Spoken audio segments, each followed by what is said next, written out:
क्या कायद आजम को किसी ने जानबूझ के कराची से ज़ियारत मुंतकिल होने का मशवरा दिया था? कायद आजम और लियाकत अली खान के ताल्लुकात क्यों इतने खराब हो गए थे? क्या कायद आजम के पास लियाकत अली खान के अलावा किसी को वज़ीर आज़म बनाने की ऑप्शन नहीं थी? फातिमा जिन्ना ने अपनी किताब माई ब्रदर में ऐसे किन राजों से पर्दा उठाया था कि लियाकत अली खान ने उनकी और कर्नल इलाही बख्श की किताब पर पाबंदी लगा दी? क्या फातिमा जिन्ना की किताब माई ब्रदर रियासत के नज़रिए के खिलाफ थी? तो चलें शुरू करते हैं आज की वीडियो और पाकिस्तान की एक अनटोल्ड तारीख का ऑपरेशन करते हैं। मैं हूं खावर बुखारी। मोन्टाज सुनकर आपको लग रहा होगा कि आज हम भी लियाकत अली खान को तारीख की अदालत में हीरो या विलन साबित करेंगे, लेकिन ऐसा बिल्कुल नहीं है। ना मैं खुद कंफ्यूज होता हूँ, ना मैं आपको कंफ्यूज होने दूंगा। आज हम इस वीडियो में इस टॉपिक पर बात करेंगे कि कायद आजम के आखिरी अयाम किस कस्म पुरसी में गुजरे और कायद जैसे मजबूत असाब के मालिक ने आखिर क्यों ये कहा कि मैं अपना काम पूरा कर चुका हूँ और अब मुझे जीने की ख्वाहिश नहीं। तारीख की किताबें पढ़ के ये हैरानगी होती है कि एक तो टीबी जैसे मुहलिक मर्ज की आखिरी स्टेज, ऊपर से कायद आजम का कराची जैसे बड़े शहर को छोड़कर जहां हमा वक्त बड़े डॉक्टर और बड़े अस्पताल उनके इलाज के लिए मौजूद थे, कोयटा जाने की क्या जरूरत थी। मुर्रखीन का ये कहना है कि कायद आजम आराम की गर्ज से ताकि उनको मुकम्मल बेड रेस्ट मिल सके कराची से कोयटा मुंतकिल हुए थे। ये बात अभी तक समझ में नहीं आ सकी कि कायद आजम को कोयटा से ज़ियारत जाने का मशवरा किसने दिया था। चूंकि ज़ियारत की बुलंदी से आप जानते हैं और वहाँ सांस लेने में प्रॉब्लम होती है, तो कोयटा एक तो वैसे ही ऊंचाई पर और ऊपर से ज़ियारत जाने का मशवरा कायद आज़म को किसने दिया, ये बात अभी तक मंजर आम पर नहीं आ सकी। मोहतरमा फातिमा जिन्ना अपनी किताब माई ब्रदर में लिखती हैं कि ये जिन्ना का अपना ही फैसला था कि वो ज़ियारत चले जाएं ताकि वो मुकम्मल बेड रेस्ट ले सकें, क्योंकि कोयटा में भी उनको आराम का सही मौका नहीं मिल रहा था। सरकारी और गैर सरकारी तकरीबात के मुसलसल दावतनामे मसूल हो रहे थे, तो इसलिए जिन्ना ने ये फैसला किया कि उन्हें कोयटा से ज़ियारत चले जाना चाहिए। ज़ियारत जाने के बाद भी कायद ने अपने इलाज के ऊपर कोई मुकम्मल तवज्जो नहीं दी और किसी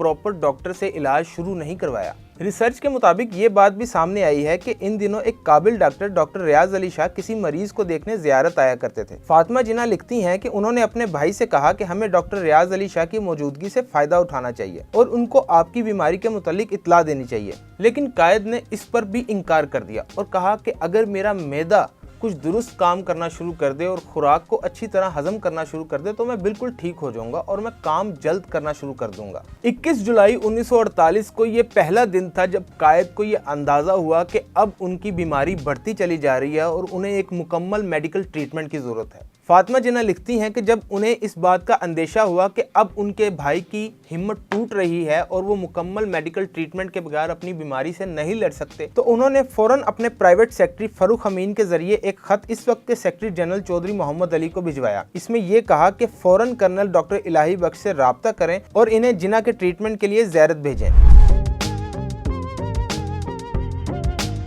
डॉक्टर इलाही बख्श कराची से रवाना हुए और 23 जुलाई 1948 को कोयटा पहुंचे। कोयटा से ज़ियारत पहुंचते पहुंचते इन्हें शाम हो गई और अब इनकी मुलाकात कायद से अगली सुबह ही हो सकती थी। जब कायद के डॉक्टर इलाही बख्श की उनके मरीज के साथ पहली मुलाकात हुई तो कायद ने उन्हें अपनी बीमारी के मुतालिक बताते हुए कहा कि डॉक्टर, मेरी बीमारी इतनी संगीन नहीं है और अगर मेरा मैदा, जो कि मैं पहले बता चुका हूँ, अगर मेरा मैदा दुरुस्त काम करना शुरू कर दे तो मैं खुराक को जल्दी हजम कर लूँगा और मैं ठीक हो जाऊँगा। डॉक्टर इलाही बख्श ने कायद का तिब्बी मुआयना किया और ये बात सामने आई कि कायद का मैदा तो बिल्कुल दुरुस्त है, लेकिन उनके फेफड़े और सीना ठीक से काम नहीं कर रहे। टेस्ट करने के बाद ये बात सामने आई कि जिन्ना को टीबी का मर्ज है। डॉक्टर इलाही बख्श ने पहले तो ये बात फातिमा जिन्ना को बताई और फिर अपने मरीज को। डॉक्टर इलाही बख्श अपनी किताब द लास्ट डेज ऑफ कायद आज़म में लिखते हैं कि जिन्ना ने जिस तरह अपनी बीमारी के बारे में सुना, मैं उससे बहुत मुतासिर हुआ। कायद आज़म ने डॉक्टर इलाही बख्श से मुस्कुरा कर कहा कि डॉक्टर, मैं तो ये 12 साल से जानता हूँ कि मुझे टीबी है। मैंने अपनी बीमारी लोगों से इसलिए छुपाई थी कि हिंदू और अंग्रेज उससे फायदा ना उठा लें और तकसीम के रास्ते में ना आ जाएं। कायद आज़म के इस राज को अंग्रेज और हिंदू दोनों नहीं जानते थे। जानना तो दूर की बात है, इन्हें कानो कान खबर भी ना थी कि कायद आज़म ने इनसे इतना बड़ा राज छुपा रखा है। आज़ादी हिंद और तकसीम पर एक ज़ख़ीम किताब फ्रीडम एट मिडनाइट के मुसन्निफ लैरी कॉलिन और डोमिनिक लिप्रियल लिखते हैं कि अगर जिन्ना के इस राज से पर्दा उठ जाता जो बम्बई के एक डॉक्टर जाल सरदार पटेल की तिजोरी में महफूज पड़ा था तो हिंदुस्तान कभी तकसीम ना होता। और वो राज था जिन्ना के फेफड़ों का वो एक्सरे जिसमें एक टेबल टेनिस के साइज जितना निशान था, जो ये निशान जाहिर करता था कि जिन्ना का मर्ज कितना संगीन है। आप अंदाजा लगाएं कि कायद-ए-आज़म ने हमारे लिए आज़ादी पाकिस्तान के लिए कितनी बड़ी कुर्बानी दी। लॉर्ड माउंटबेटन ने अपने एक इंटरव्यू में कहा कि अगर जिन्ना के इस राज से पर्दा उठ जाता तो मैं हिंदुस्तान को कभी तकसीम ना होने देता, क्योंकि ये मेरे पास वाहिद रास्ता था हिंदुस्तान को तकसीम से बचाने का। और कायद-ए-आज़म मुसलसल सेहतयाबी की तरफ भी जा रहे थे, लेकिन एक रात ऐसा क्या हुआ कि कायद ने जीने की आरजू ही तोड़ दी और कहा कि मैं अपना काम पूरा कर चुका हूं और अब मुझे जीने की तमन्ना नहीं है। ये वो रात थी जब कायद-ए-आज़म और लियाकत अली खान की मुलाकात हुई। हम इस मुलाकात का अहवाल भी आपको बताएंगे और इस मुलाकात में मुबैना तौर पर क्या बात हुई ये भी बताएंगे, लेकिन इससे पहले जानते हैं कि कायद-ए-आज़म और लियाकत अली खान के ताल्लुकात खराब कहां से होना शुरू हुए।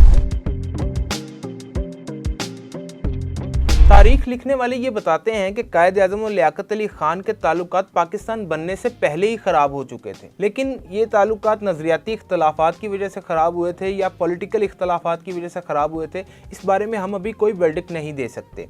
लेकिन यहाँ मैं एक बात बताना लाजमी समझता हूँ कि खुर्शीद कमाल अजीज़ अपनी किताब मर्डर ऑफ हिस्ट्री में लिखते हैं कि 1945 में लियाकत अली खान ने एक एग्रीमेंट भोला भाई देसाई के साथ साइन किया था, जिसमें ये बात कही गई थी कि जिन्ना एक बीमार आदमी है और बहुत जल्द मरने वाले हैं। अगर कांग्रेस मुसलमानों के मसाइल पर वाकई कुछ करना चाहता है तो वो डायरेक्ट मुझसे बात करे। अब ये बात सीधी सीधी गद्दारी की तरफ जाती है। खुर्शीद कमाल अजीज अपनी किताब में लिखते हैं कि ये एक खुफिया मीटिंग थी और जिन्ना को इस बारे में बिल्कुल इल्म नहीं था, लेकिन जब प्रेस में कायद-ए-आज़म मोहम्मद अली जिन्ना ने लियाकत देसाई एग्रीमेंट के बारे में पढ़ा तो उन्हें शदीद रंज पहुंचा और उन्हें इस बात से शदीद सदमा पहुंचा। कायद-ए-आज़म शदीद बरहम हुए और उन्होंने अपने स्टाफ को यह हुक्म दिया कि अगर लियाकत अली खान उनसे मिलने आए तो उन्हें मिलने नहीं दिया जाए। कायद-ए-आज़म ने भोला भाई देसाई के साथ लियाकत अली खान के इस एग्रीमेंट को गद्दारी और बेवफाई तस्वुर किया था। अब सवाल ये बनता है कि इतनी बड़ी गद्दारी और बेवफाई के बाद कायद-ए-आज़म ने लियाकत अली खान को ही पाकिस्तान का पहला वजीर आज़म क्यों बनाया।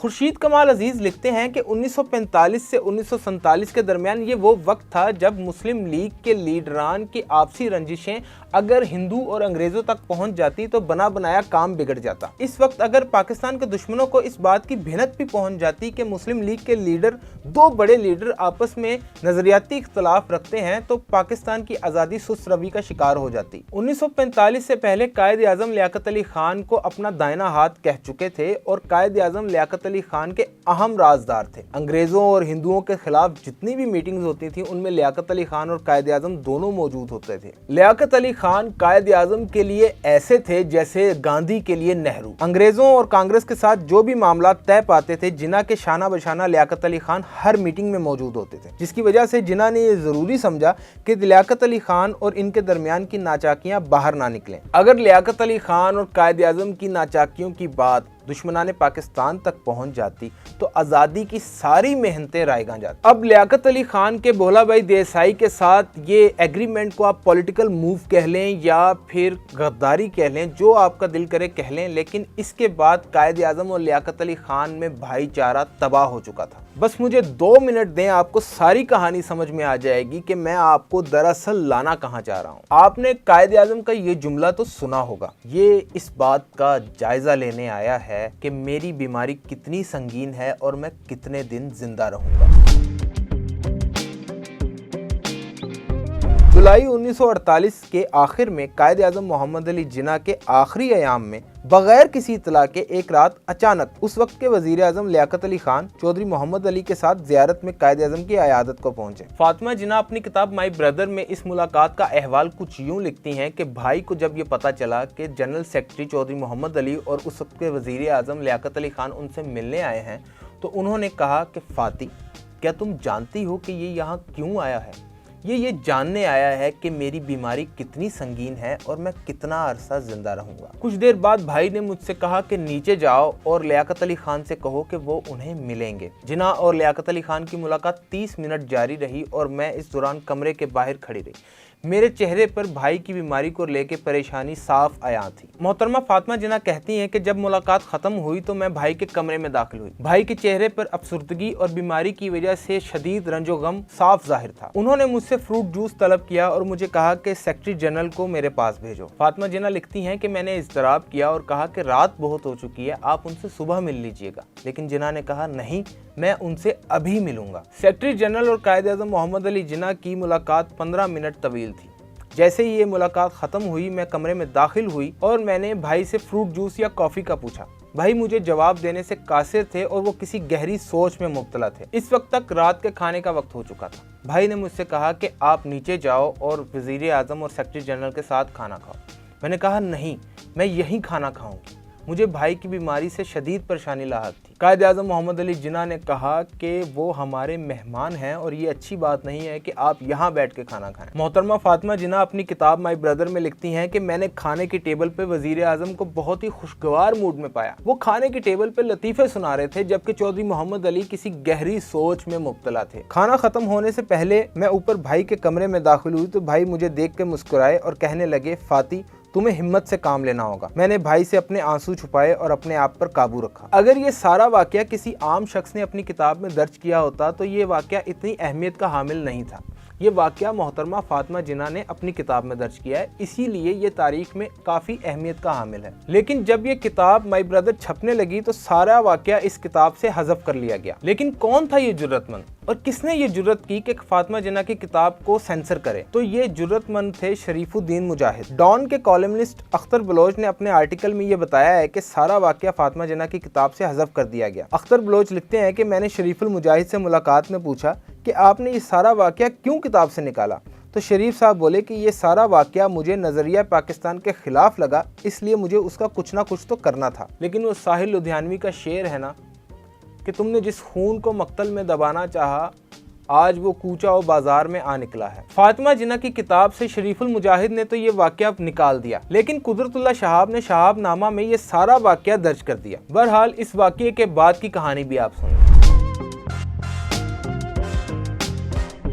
कुदरतुल्लाह शहाब ने अपनी किताब शहाबनामा में यहाँ तक लिखा कि गुलाम मोहम्मद जो उस वक्त पाकिस्तान के वजीर ख़जाना थे और बाद में गवर्नर जनरल बने, उन्होंने मोहतरमा फातिमा जिन्ना को एक और तकलीफदेह बात बताई। उन्होंने बताया कि कायद के आखिरी पैगाम को, जो कि 14 अगस्त 1948 को कायद-ए-आज़म ने कौम के नाम दिया था, उसे कौम तक पहुँचने ही ना दिया गया। इसके बरक्स लियाकत अली खान के पैगाम को अमारात पर छपवाया गया, अखबारात में छपवाया गया और उसकी पर्चियाँ बनाकर हेलीकॉप्टर से फेंकवाई गईं, जबकि कायद-ए-आज़म के पैगाम को ऐसे किसी प्रोटोकॉल से ना नवाजा गया। कुदरतुल्लाह शहाब ने ये दोनों वाकयात, कायद-ए-आज़म की लियाकत अली खान के साथ आखिरी मुलाकात और कायद-ए-आज़म के पैगाम वाला वाकया अपनी किताब में शाया किया। अख्तर बलोच डॉन के कॉलमनिस्ट लिखते हैं कि मैंने शरीफुल मुजाहिद से पूछा कि कुदरतुल्लाह शहाब ने ये दोनों वाकया जो माई ब्रदर से निकाल दिए अपनी किताब में तो शाया कर दिए, तो शरीफुल मुजाहिद ने यह कहा कि असल में ये कुदरतुल्लाह शहाब ही तो थे जिन्होंने फातिमा जिन्ना की किताब से ये सफ़हात निकलवाने में कलीदी किरदार अदा किया। तो चलें वापस आते हैं कायद-ए-आज़म मोहम्मद अली जिन्ना की और लियाकत अली खान की मुलाकात पर। डॉक्टर इलाही बख्श अपनी किताब में लिखते हैं और उनके मुताबिक जब वो कायद-ए-आज़म और लियाकत अली खान की मुलाकात के बाद कायद को दवा देने उनके कमरे में गए तो कायद बहुत ही मायूस नजर आ रहे थे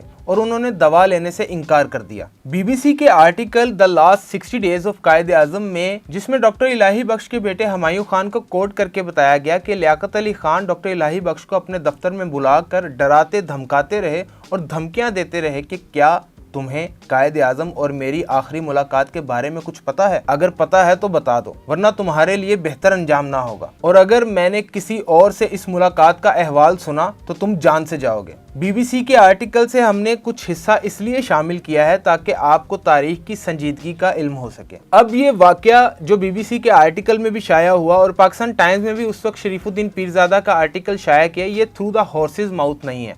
शरीफुद्दीन पीरजादा ने किसी और शख्स से सुनी और उसने हुमायूं खान से ये बातें सुनी। इसके बरक्स डॉक्टर इलाही बख्श अपनी किताब में वज़ीर आज़म लियाकत अली खान को बहुत ही अच्छे अल्फाज में याद करते रहे हैं। डॉक्टर इलाही बख्श ने अपनी किताब लास्ट डेज ऑफ कायद-ए-आज़म में लिखा कि वज़ीर आज़म लियाकत अली खान साहब कायद-ए-आज़म की सेहत को लेकर काफ़ी परेशान थे और मुसलसल मुझसे पूछ रहे थे कि उनकी तबीयत अब कैसी है। अब इस धमकियों वाले वाक़ये में कितनी सच्चाई है ये तो वही लोग जानते हैं जो उस वक्त जिंदा थे और कायद-ए-आज़म के रफ़ीक थे, या फातिमा जिन्ना जानती हैं।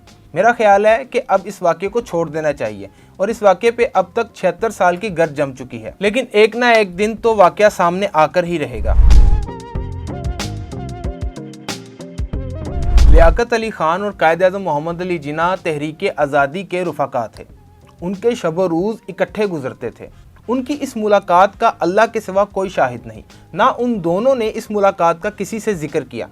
हो सकता है इब्हाम है कि कश्मीर के हालात पर गुफ्तगू हुई हो, या मसला कश्मीर पे भारत के साथ जंग पे गुफ्तगू हुई हो, या कायद-ए-आज़म कश्मीर के मुसलमानों को लेकर अफसुर्दा हों, लेकिन ये सब अंदाजा है। बहरहाल कायद-ए-आज़म की ये मुलाकात 30 जुलाई को हुई। कायद का इलाज जारी रहा और कायद अब सेहतयाबी की जानिब गामजन थे। कायद के डॉक्टर छुट्टी लेकर घर वापस भी आए और ईद अपनों में मनाई। डॉक्टरों ने कायद-ए-आज़म को 13 अगस्त को ज़ियारत से कोयटा मुंतकिल कर दिया। इनका ख्याल ये था कि ज़ियारत की बुलंदी कायद को सांस लेने में मुश्किल देगी। कायद-ए-आज़म मोहम्मद अली जिन्ना, फाउंडर ऑफ पाकिस्तान, अब सेहतयाबी की तरफ बढ़ रहे थे। एक रोज तो उन्होंने अपनी पसंद के पूड़ी हलवा भी बनवा कर खिलाए, आधा सिगरेट भी पीने लगे थे और 1 घंटा रोज काम करने लगे थे। कायद का पसंदीदा खानसामा भी कोयटा पहुंच चुका था। अब कायद अपनी पसंदीदा गज़ा भी तनावल फरमा रहे थे। डॉक्टर इलाही बख्श ने कायद के टेस्ट किए और वो काफी मुतमईन थे कि अब कायद सेहतयाबी की तरफ बढ़ रहे हैं और अब उनकी जान बचने के चांसेस भी बढ़ चुके हैं। 29 अगस्त को कर्नल डॉक्टर इलाही बख्श कायद का तिब्बी मुआयना कर रहे थे। डॉक्टर साहब ने कायद-ए-आज़म से कहा कि मुझे यकीन है कि जिस रियासत के लिए आपने इतनी बड़ी कुर्बानी दी है, आप उसे फलता फूलता भी देखेंगे। कायद ने इस बात का बड़ा ही दिल दुखा देने वाला जवाब दिया और कहा कि डॉक्टर, जब आप पहली बार जियारत आए थे तब मुझे जीने की तमन्ना थी, लेकिन अब मैं अपना काम पूरा कर चुका हूं और अब मुझे जीने की ख्वाहिश नहीं। ये मायूसी की बातें सिर्फ कायद-ए-आज़म अपने डॉक्टरों से नहीं बल्कि फातिमा जिन्ना से भी कर रहे थे। 29 अगस्त को अल्लाह जाने ऐसा क्या हुआ कि कायद ने जीने की आरजू ही तोड़ दी। शायद लियाकत अली खान के साथ आखिरी मुलाकात बेस बनी, या हो सकता है कि कायद-ए-आज़म दोस्तों की मुसलसल बेवफाई की वजह से अफसरदा थे। यकायक सेहत में बेहतरी, जिंदगी बढ़ने की उम्मीद, डॉक्टरों का मुतमईन नजर आना, 14 अगस्त 1948 को कौम के नाम आखिरी पैगाम और 29 अगस्त को जीने की आरजू तोड़ देना, ये सब इतना तेजी से हुआ कि समझ से बाहर है। कायद-ए-आज़म की सेहत अब मुसलसल गिरने लगी थी। कायद-ए-आज़म ने दवा लेना छोड़ दी थी, खाना खाना छोड़ दिया था और कायद किसी न किसी सोच में मुब्तला रहते थे। डॉक्टर इलाही बख्श और उनकी टीम कायद की जान बचाने की सरतोड़ कोशिश कर रही थी, लेकिन तमाम डॉक्टर्स मिलकर भी कायद-ए-आज़म को बचा नहीं पा रहे थे। और 10 सितंबर को डॉक्टर इलाही बख्श ने फातिमा जिन्ना को बता दिया कि अब कायद के बचने की उम्मीद नजर नहीं आती और वो सिर्फ चंद दिनों के ही मेहमान हैं। इन्हीं दिनों कायद को ब्रेन हेमरेज भी हुआ और कायद के बेहोशी के आलम में जो अल्फाज थे उन्हें फातिमा जिन्ना ने अपनी किताब में कोट किया है और वो अल्फाज कुछ यूं थे: कश्मीर, इन्हें फैसले का हक दो। आयन, मैं इसे जल्द मुकम्मल करूंगा। महाजरीन को हर मुमकिन मदद दो। पाकिस्तान। अब कायद की हालत इतनी संजीदा थी कि उन्हें कराची मुंतकिल करने के अलावा कोई चारा नहीं था। कराची से त्यारा कोयटा रवाना किया गया और इस त्यारे में 2 सीटों को जोड़कर एक बेड बनाया गया। कायद-ए-आज़म की तबीयत इतनी नासाज थी कि वह चलकर त्यारे तक भी नहीं जा सकते थे। इन्हें स्ट्रेचर पर त्यारे तक पहुंचाया गया और कायद-ए-आज़म को अमले ने आखिरी सलामी दी। उन्होंने कांपते हाथों से सैल्यूट का जवाब दिया। डॉक्टर इलाही बख्श ने जब इन त्यारों में मौजूद ऑक्सीजन सिलेंडर्स का जायजा लिया तो इनमें ऑक्सीजन बहुत कम थी। अब सवाल ये बनता है कि किसने इतनी लापरवाही बरती। कायद-ए-आज़म की इतनी संजीदा हालत में जब उन्हें ऑक्सीजन की बहुत जरूरत थी, किसने खाली सिलेंडर्स जहाज में रखे? लियाकत अली खान उस वक्त कहाँ थे? दारुल हुकूमत में मौजूद लोग कायद-ए-आज़म की कराची वापसी पर इतने लापरवाह कैसे हो सकते हैं? कायद-ए-आज़म को मुसलसल ऑक्सीजन दी जा रही थी और ये फरीजा कभी फातिमा जिन्ना और कभी डॉक्टर इलाही बख्श पूरा करते। कोयटा से 2 घंटे की मुसाफत तय करके कायद-ए-आज़म का त्यारा कराची पहुंचा। कायद-ए-आज़म की यह हदायत थी कि उनके इस्तकबाल के लिए कोई शाही खर्च ना किया जाए और ऐसा ही हुआ। बानी पाकिस्तान का तो मिजाज ही फकीराना था, लेकिन दारुल हुकूमत में मौजूद लोग इतने गैर संजीदा कैसे हो सकते हैं? कायद-ए-आज़म के रुफका और लियाकत अली खान कायद-ए-आज़म की बीमारी के मुतल्लिक जानते थे। वो जानते थे कि वो बेहोशी के आलम में कराची आ रहे हैं, फिर भी वो कायद-ए-आज़म को एयरपोर्ट लेने क्यों नहीं पहुंचे? कायद-ए-आज़म को कराची एयरपोर्ट से गवर्नर हाउस ले जाना था। कायद-ए-आज़म को स्ट्रेचर पर लिटाकर एम्बुलेंस में मुंतकिल किया गया। फातिमा जिन्ना इस एम्बुलेंस में मौजूद थीं और डॉक्टर इलाही बख्श और उनके साथी माल बरदार गाड़ी के साथ कायद-ए-आज़म की गाड़ी में मौजूद एम्बुलेंस के पीछे पीछे आ रहे थे। अभी कुछ सफर तय ही हुआ था कि कायद-ए-आज़म की एम्बुलेंस बीच सड़क में बंद हो गई। हब्स का आलम, गर्मी की शिद्दत और उस पर कायद आजम की एम्बुलेंस का बीच सड़क पर बंद हो जाना फातिमा जिन्ना पर किसी बिजली की तरह गिरा। ड्राइवर 20 मिनट तक गाड़ी स्टार्ट करने की कोशिश करता रहा लेकिन नाकाम रहा। आखिरकार फातिमा जिन्ना की हिदायत पर डॉक्टर मिस्त्री और मिलिट्री सेक्रेटरी एक अलहदा एम्बुलेंस लेने निकले। इधर कायद की एम्बुलेंस में हब्स का आलम था और उस पर वो मक्खियां जो कायद के मुंह पर बैठ रही थी और मेरे कायद में उनको हटाने की सकत तक न थी। कायद आजम मोहम्मद अली जिन्ना ने ये वक्त बड़ी मुश्किल से गुजारा। उस वक्त जब डॉक्टर बता चुके थे कि कायद अब बस चंद दिन के मेहमान हैं और दूसरी तरफ हुकाम बाला की लापरवाही, उन्हें ऐवानों में मजे लूटने से फुर्सत ही ना थी। पाकिस्तान में इंडिया के पहले हाई कमिश्नर श्री प्रकाश अपनी किताब पाकिस्तान क़याम और इब्तदाई हालात में लिखते हैं कि कायद आज़म के इंतकाल के वक्त फ्रांसीसी सफारत खाने में एक पुरतकल्लुफ पार्टी हो रही थी। मैंने लियाकत अली खान से कायद आज़म की कराची आमद का पूछा तो उन्होंने बताया मिस्टर जिन्ना सादा मिजाज आदमी हैं, इसलिए उन्होंने इसको पसंद नहीं किया कि इनकी आमद के वक्त हंगामा हो। कायद आज़म की कराची आमद सीगा राज में रखी गई थी। क्या हुकाम बाला को इस चीज की बिल्कुल खबर नहीं थी कि कायद आज़म किस कस्म पुरसी में कराची की सड़कों पर जान की बाजी लड़ रहे हैं। लियाकत अली खान की तरफ से इतनी लापरवाही बरती गई और वजीर आजम होते हुए भी उन्होंने गवर्नर जनरल के कराची आमद के लिए कोई असबाब मुहैया क्यों नहीं किए। दारुल हुकूमत की तरफ से लापरवाही का ये आलम था कि कोयटा से कराची का सफर 2 घंटे का है और कराची एयरपोर्ट से गवर्नर जनरल की रिहाइशगाह का सफर सिर्फ 15 मिनट का है। कायद आज़म को जान की बाजी लड़ते हुए सड़क पर 2 से ज़ायद घंटे हो गए थे, लेकिन दारुल हुकूमत से किसी ने ये जानने की कोशिश नहीं की कि कायद आज़म किस हालत में है। अल्लाह अल्लाह करके डॉक्टर मिस्त्री और मिलिट्री सेक्रेटरी एक दूसरी एम्बुलेंस लाए। कायद आज़म को उस एम्बुलेंस में मुंतकिल किया गया और कायद आज़म को गवर्नर जनरल की रिहाइशगाह पर पहुंचाया गया।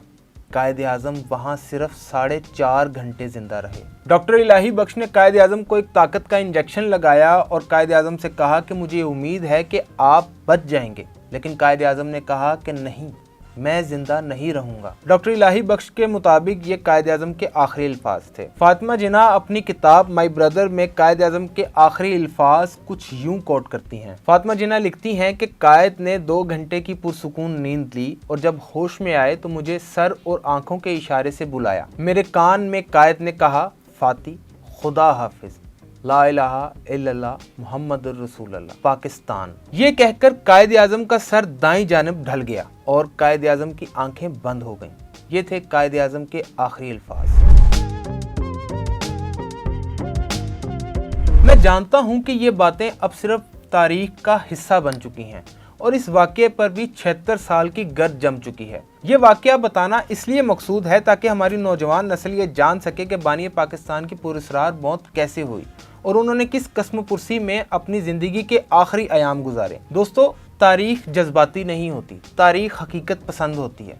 तारीख हमेशा सच बोलती है, इसीलिए कड़वी लगती है। आखिर में मेरी दुआ है कि अल्लाह ताला कायद आज़म को इंसाफ दिलाए और अगर उनके साथ जुल्म हुआ है तो उसका हिसाब लाजमी होगा। और मेरी दुआ है कि अल्लाह ताला हमारे मुल्क को, पाकिस्तान को दिन दुगनी रात चुगनी तरक्की अता करे। आमीन। ये थी हमारी आज की वीडियो। उम्मीद है आपको वीडियो पसंद आई होगी। अल्लाह हाफिज़ नासिर।